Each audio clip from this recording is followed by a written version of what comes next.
Hi and welcome to this Fabricville sewing tutorial. Today I'm going to show you how to make an invisible hem. First, I will show you the hand sewing method. First, I need to identify the appropriate length and mark the line.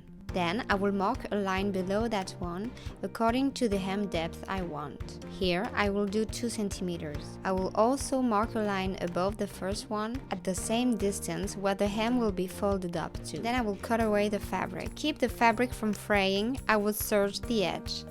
If you don't have a serger, you can use the zigzag stitch on your sewing machine. You can double fold the edge up to make the hem as well. In this case, you will need to mark an extra line at the original hem mark. Here, I will use 0.5 cm. This fold will need to be folded with an iron. The best way to hand sew this hem is to use a catch stitch. This stitch is worked from left to right.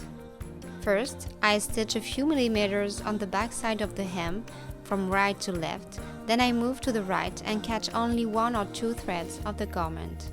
I repeat these steps along the full hem. The stitches have to be loose so they are not visible on the outside of the garment. Here I used a contrast thread, but in reality you will use a thread color matching your fabric. Now we are going to see how to make a machine stitched hem.